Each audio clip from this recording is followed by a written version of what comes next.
From Arkansas, Tom Cotton. He is chair of the Intelligence Committee and serves on the Armed Services Committee. He's their Senate Republican Conference chair. Senator Cotton, great to have you with us today. Thank you very much for joining me. I know that the defense of the country and readiness is something that you care very much about as a veteran. Tell me what your reaction was when you saw this, and also when you saw the news come right before President Trump was about to go in and have a significant conversation with President Xi. Well, Martha, it's a necessary and welcome step. There are several technical reasons why nuclear testing is useful for our nation. And to be clear, we're not talking here about large-scale detonations with mushroom clouds in the desert or in the South Pacific. We're talking about very small, controlled, probably underground detonations. First, it allows us to test older weapons to make sure they're still in the state we believe they are. Second, it allows us to test new weapons and new designs for weapons as we try to meet the threat from Russia and China.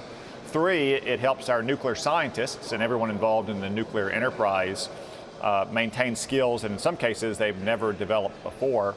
And there's a fourth reason, a non-technical reason, and it addresses the point you raised about the timing of this announcement, Martha, is tests of this kind, or even conventional tests of missile launches, for instance, help show resolve and deterrence to China and Russia, that we won't be pushed around, we won't stand idly by while they engage in these kind of tests, we won't turn the other cheek, we'll do what's necessary to make sure our military is more than capable of meeting theirs. That's something Joe Biden refused to do multiple times over his 4 years in office. He canceled routine pre-announced missile launches because he didn't want to create so-called escalation with Russia and China. I think President Trump, with this announcement and with the timing, is demonstrating to Xi Jinping and Vladimir Putin that those days are over. We'll undertake the tests that are necessary to maintain our weapons, to make sure that our military is ready to meet the challenge from Russia and China. Senator, I want to ask you about, something in the popular culture right now. There's a movie on Netflix called House of Dynamite that a lot of people are talking about. There's a book called Nuclear War, which examines what the world would look like if we were to enter this kind of back and forth, if a nuclear country fired one of its missiles. And, in that depiction, they describe it as a bullet taking out a bullet. If you detect that there's a nuclear weapon that has been launched from another country, and our capability in order to be able to send a missile in to knock it out of the sky. And in this movie, TV show, I want to be very clear what we're talking about here, it misses.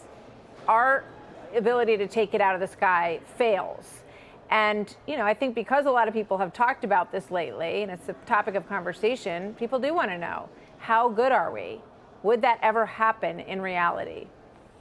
Well, Martha, we have missile defenses, and we specifically have missile defenses from the scenario that I think is developed in that book. I haven't seen the movie, which is a rogue threat from North Korea, say one missile being fired at the United States. I have confidence in our missile defenses, but I also know that the threat is much bigger. China is developing its nuclear weapons program on an unprecedented pace, and China is not subject to any nuclear arms control treaties with the United States. They're only bilateral between the United States and Russia.